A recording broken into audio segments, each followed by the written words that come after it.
Welcome back to movies explainer. आज हम बात करने वाले हैं 2012 में रिलीज चाइनीज मॉन्स्टर मूवी जिसका नाम है मिलियन डॉलर क्रोकोडाइल। एक्सप्लेनेशन की शुरुआत करने से पहले अगर अभी तक किसी ने चैनल को सब्सक्राइब नहीं किया तो जरूर कर ले और साथ ही नोटिफिकेशन बेल पर जरूर क्लिक करना ताकि आप ऐसी इंटरेस्टिंग वीडियो मिस ना कर पाए। So let's start the movie. कहानी की शुरुआत में हम 10 साल के बच्चे को देखते हैं जो स्कूल से आने के बाद एक अबैंडन्ड जू एरिया में खेलता है। इसका नाम शोशांग है और इसका दोस्त है एक 36 फीट लंबी फीमेल क्रोकोडाइल। इस क्रोकोडाइल का नाम अमेयो है और वो इसी जू में रहती है। हमें पता चलता है कि जू फंड्स के कमी के कारण जल्द ही बंद होने वाला है। शोशांग अमेयो को सेल के बाहर से खाने को देता है। एक दिन वो अपना टेस्ट पेपर लेकर केज के बाहर खड़ा था कि तभी हवा के वजह से वो पेपर उड़कर केज के अंदर चला गया। तभी वहाँ केव में अमेयो था तो वो सॉसेज का एक टुकड़ा उसे देता है कि तभी पीछे से जू का ओनर आके शोशांग को वहाँ से बाहर लेके गया। इसका नाम लियो है जो शोशांग को उसकी जान खतरे में डालने के लिए उस पर चिल्लाता है। तभी वहाँ कुछ लोग आए जो एक रेस्टोरेंट में काम करते थे। पैसों की कमी के कारण लियो उन क्रोकोडाइल को एक लोकल रेस्टोरेंट में बेच रहा था। लियो को बहुत बुरा फील होता है लेकिन उसके पास और कोई ऑप्शन नहीं था। वो छोटे क्रोकोडाइल को बड़े आसानी से पकड़ लेते हैं। वो बड़ी अमेयो अपने केव से बाहर नहीं आती तो लियो अंदर जाके एक स्टिक के मदद से उसे बाहर निकालता है। वो जैसे ही बाहर आई उन्होंने उसे बेहोश करके अपने गाड़ी में डाल दिया। सीन शिफ्ट होता है और हम एक खूबसूरत लड़की यान को देखते हैं जो अभी अभी अपने फॉरेन ट्रिप से बहुत सारे पैसे लेकर आई थी। उसका जो बैग था वो भी क्रोकोडाइल के लेदर से बना हुआ था जो $1 मिलियन से भरा हुआ था। सिटी की ओर जाते हुए उसका अपने बॉयफ्रेंड के साथ आर्गुमेंट हो गया जिसका रिजल्ट वो उसे बीच रास्ते में अपने कार से उतार देता है। दूसरी ओर उन क्रोकोडाइल्स को रेस्टोरेंट में लाया गया। ये रेस्टोरेंट एक गैंगस्टर चलाता था जो एनिमल्स का मांस इनलीगली तरीके से फॉरेनर्स को बड़े प्राइस पे बेचता था। इसका नाम झाओ है। वह जो एक्सपर्ट कुक है उसने इन क्रोकोडाइल्स को कट करने की जिम्मेदारी ली। छोटे को तो वो बड़े आसानी से कट कर देता है क्योंकि वो अभी भी सेंस में नहीं थी। लेकिन जब वो अमेयो को कट करने वाला था अमेयो होश में आई और उसने रोप को तोड़कर उस कुक पर हमला कर दिया। जिस रोप से उसे बांधा गया था उसे तोड़ना उसके लिए कोई मुश्किल काम नहीं होता। जो लोग उसे मारना चाहते थे उन पर वो हमला कर देती है। उसके यहाँ वहाँ भागने की वजह से उनके रेस्टोरेंट का रूफ टूट गया और जो कुक था वो उस पुल में गिर गया जिसमें बाकी क्रोकोडाइल्स को रखा गया था। तो सारे क्रोकोडाइल्स उसके बॉडी पर चढ़ गए और उसे खाने लगे। परफेक्ट रिवेंज लिया था अमेयो ने। सारे एम्प्लॉई अपनी जान बचा रहे थे कि तभी वहाँ से अमेयो गेट तोड़ के भाग गया। यहाँ जाओ उसके एम्प्लॉय पर क्रोकोडाइल को ठीक से ना हैंडल करने के लिए चिल्लाता है लेकिन वो उन्हें उनका मुंह बंद रखने को कहता है क्योंकि उसे किसी भी प्रॉब्लम में नहीं फंसना था। यहाँ शोशांग के पिता बेजी जो एक पुलिस ऑफिसर है वो शोशांग को उसके टेस्ट पेपर घुमाने के लिए गुस्सा कर रहे थे। उन्हें लगा कि शोशांग को शायद अच्छे मार्क्स नहीं आए और इसीलिए वो झूठ बोल रहा है। उसके पिता उसे घर में बंद करके अपने काम के लिए निकल गए। यह यान हाईवे पर पिछले 1 घंटे से उसके बॉयफ्रेंड को कर्ज करते हुए खड़ी थी लेकिन वो खुश भी थी क्योंकि उसके पास पैसों से भरी बैग थी। हम देखते हैं कि वो बैग को अपने सीने से लगाए चलकर जा रही थी। वो एक टी फार्म से होते हुए बस स्टेशन जाती है क्योंकि ये एक शॉर्टकट था। पर ये शॉर्टकट लेने का डिसीजन यान को जल्दी महंगा पड़ता है। उसके रास्ते में वही 36 फीट लंबी क्रोकोडाइल आ जाती है लेकिन अपनी जान बचाने के लिए वो एक पोल पे चढ़ गई लेकिन वो क्रोकोडाइल वहाँ से जाने का नाम ही नहीं ले रहा था। तो वो अपने बैग से उसे मारकर दूर भगाने की कोशिश करती है लेकिन उसने जो किया उस पर उसे जल्दी ही पछताना पड़ता है क्योंकि वो क्रोकोडाइल उसका बैग खा गया जिसमें उसके $1 मिलियन के साथ उसका फोन भी था। वो नीचे उतरकर उस क्रोकोडाइल को ढूंढने लगी। उसके लिए वो बैग उसके जान से भी ज्यादा कीमती था तो वो उस क्रोकोडाइल को ढूंढने का डिसाइड करती है। वही रास्ते में एक कपल खड़ा था तो यान उनसे पुलिस स्टेशन का रास्ता पूछती है। यहाँ घर में शोशांग बैठे बैठे बोर हो रहा था कि तभी उसके कुछ फ्रेंड्स उसे बाहर खेलने के लिए बुलाते हैं और उसे उसके फादर आने से पहले लौट कर आना होगा।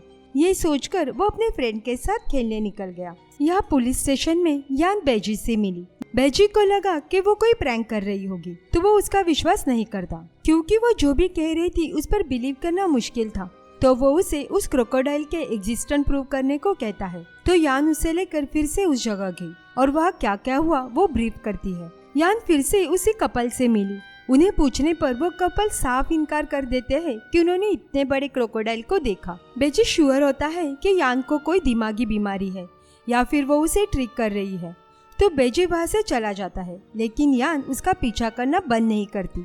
यान उसे ऐसे जगह के बारे में पूछती है जहाँ क्रोकोडाइल को रखा जाता है। तो बेजी को उस जू के बारे में याद आया। यान इतना इंसिस्ट कर रही थी तो वो उसे और एक चांस देने का डिसाइड कर उसे जू ले गया, लेकिन वो जू बंद था। तो बेजी लियो को फोन करता है, तो लियो कंफर्म करता है कि सारे क्रोकोडाइल जाओ के पास है। जाओ को कॉल करने के बाद वो उसके एम्प्लॉय को झूठ बोलने को कहता है कि वो सब क्रोकोडाइल उसके कस्टडी में ही है। इन सब के बातों से बेजी श्योर हुआ कि यान उसे झूठ बोल रही है, तो वो यान को उसके शहर वापस जाने को कहकर वहाँ से चला गया। दूसरी ओर शशांक उसके दोस्तों के साथ तालाब में मस्ती कर रहा था।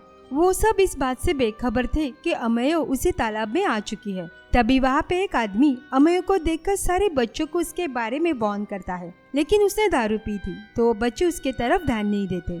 हम फिर से यान को देखते हैं जो हेल्पलेसली रोड पर चल रही थी। तभी वहाँ बेजी आकर यान को उसके फोन पर कॉल करने को कहता है।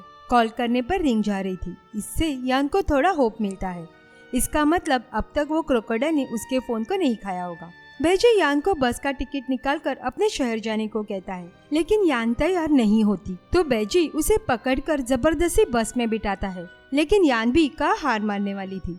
वो चलती बस के विंडो से जंप करती है और फिर एक बार वो बेजी को फॉलो करने लगी। तभी वहाँ एक आदमी बेजी को उसके गोट के मिसिंग होने के बारे में बताता है। वो दोनों को एक तालाब के पास ले गया जहाँ उसने आखिरी बार गोट को देखा था। वहाँ जाने के बाद उन्हें पानी में ब्लड दिखाई दिया, पर जब बेजी ने तालाब में जाकर चेक किया तो वहाँ उस गोट का सर था। ये तालाब बेजी के घर के पास है, तो उसे लगा कि कहीं इस क्रोकोडाइल ने उसके बेटे पर अटैक तो नहीं किया। तो वह बिना देर के अपने घर की ओर भागता है जहाँ शशांक बिना कपड़ों के खेल रहा था। उसे सेफ देख बेजी अपने बेटे को गले से लगाता है। तब तक यान भी वहाँ आ गई थी, तो बेजी शशांक को यान के साथ रखकर खुद इन्वेस्टिगेशन करने के लिए निकल गया। अभी अंधेरा होने लगा था, तो शशांक दोनों के लिए नूडल्स बनाता है, इस बात से बेखबर कि अमेय उनके घर के बाहर ही है। बेजी जाओ के रेस्टोरेंट में चेक करने गया और वहाँ की हालत देख वो समझ गया कि जाओ झूठ बोल रहा है।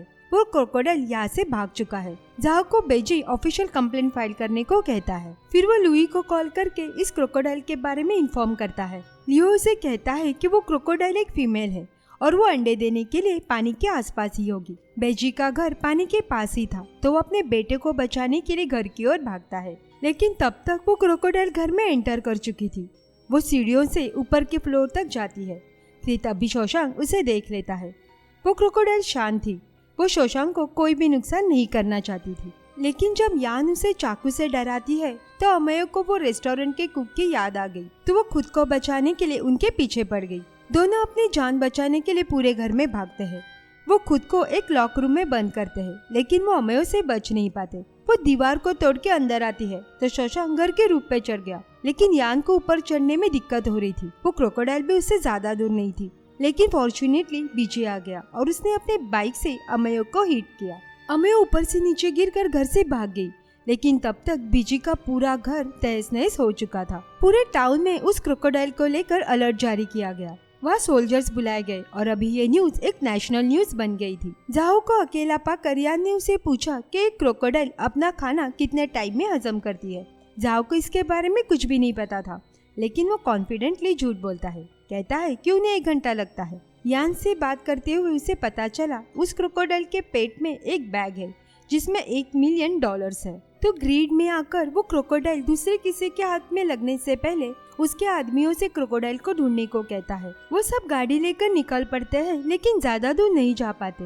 आगे रास्ते पर पुलिस थी और वो किसी को भी सेफ्टी के चलते आगे जाने नहीं दे रहे थे, लेकिन जाओ को किसी भी हालत में उस क्रोकोडाइल को सबसे पहले ढूंढना था। यहाँ पुलिस स्टेशन में बेजी को यान पीछे से हक करती है। बेजी यान के बिहेवियर से थोड़ा शॉक हुआ, लेकिन वो जल्दी समझ गया कि यान ऐसा क्यों कर रही है। यान ने बेजी की गन चुराई थी, तो बेजी उसे वार्न करता है कि अगर वो रात जेल में गुजारना नहीं चाहती तो फिर से ऐसा ना करे। अगली सुबह पुलिस और मिलिट्री सब मिलकर एक सर्च मिशन शुरू करते हैं। बेजी अपने साथ लियो को भी लेता है, क्योंकि वही एक है जो उस क्रोकोडाइल को हैंडल और कंट्रोल कर सकता है। यान को इस टाउन के बारे में कुछ भी नहीं पता था, तो यान शशांक को बहला फुसला कर अपने साथ उस क्रोकोडाइल को ढूंढने ले गई। दोनों जंगल में जाओ और उसके गैंग से टकराते हैं। तभी उन्हें वहाँ उस क्रोकोडाइल के फुटप्रिंट्स दिखाई दिए, पर क्रोकोडाइल को ललचाने के लिए उन्हें चारे की जरूरत थी, तो वो अपना चारा यान और शशांक को बनाते हैं। उन्हें बांधकर उल्टा लटका देते हैं। वह वो क्रोकोडाइल आई, लेकिन वो शशांक को जानती थी, तो वो उन दोनों को कोई भी नुकसान नहीं करती। तभी जाओ का एक बंदा उस क्रोकोडाइल को डार्ट से हिट करता है। इस वजह से उसकी मेमोरी फिर एक बार ट्रिगर्ड होती है और वो लेक में वापस चली गई। लेकिन वो अपने साथ जाओ को भी ड्रैग करने लगी, क्योंकि वो फिशिंग नेट में अटक गया था। मौके पे लुई और बेजी आ गए थे। हम देखते हैं कि जाओ को कुछ भी नहीं हुआ था कि तभी पीछे से अमेयो उस पर जंप करके उसे खा जाती है। यान, बेजी, लियो गाड़ी से उस क्रोकोडाइल के पीछे जाते हैं। तभी यान क्रोकोडाइल पर गोली चलाती है और इस वजह से वो और ज्यादा गुस्से में आ गई। वो गाड़ी को धक्का देकर फील्ड में भाग गई। इन तीनों को वो कहीं दिखाई नहीं दे रही थी, लेकिन हम उसे दूसरे रास्ते से तालाब में वापस आते हुए देखते हैं। पुलिस वहाँ का एरिया क्लियर करती है। यान पुलिस को उसके फोन का जीपीएस यूज करके अमेयो को ट्रैक करने को कहती है और फाइनली उन्हें अमेयो का लोकेशन मिल जाता है। तो बेजो और लियो उस लोकेशन पर निकल गए। उन दोनों को अमेयो मिल गई, तो वो दोनों उसे किनारे पर ले आए। लियो ने अमेयो को पूरी तरह से शांत कर दिया, लेकिन जाओ का बंदा अपने मालिक के मौत का बदला लेने के लिए बड़े से चाकू के साथ अमेयो पे हमला करता है। तो अमेयो भी गुस्से में वहाँ खड़े सब पे अटैक करने लगती है। लियो फिर एक बार उसे शांत करने की कोशिश करता है, लेकिन वो इस बार लियो पर अटैक करके उसे मार डालती है। लास्ट में और कोई ऑप्शन नहीं था, तो बेजू से सर पर गोली मार के मार डालता है। हम अमेयो को देखते हैं, जो लियो के डेड बॉडी को देख रही थी और उसकी आंखों में आंसू थे। अमेयो किसी को भी हर्ट नहीं करना चाहती थी, उसे बस खुद को सेफ रखना था। लास्ट सीन में हम यान को पैसों के टुकड़ों को जॉइन करते हुए देखते हैं। उसमें से बहुत सारे डिस्ट्रॉय हो चुके थे, लेकिन यान हार मानने वालों में से नहीं थी। तभी हम अमेयो का एग्स देखते हैं, जिसमें से छोटे बच्चे बाहर निकल रहे थे। सो मूवी यहीं पे एंड होती है। आपको ये मूवी कैसी लगी कमेंट करके जरूर बताना। एंड अभी तक किसी ने चैनल को सब्सक्राइब नहीं किया हो तो प्लीज सब्सक्राइब कर दीजिए। यह हमें और वीडियो बनाने के लिए मोटिवेट करता है। मिलते हैं नेक्स्ट वीडियो में। Thanks for watching.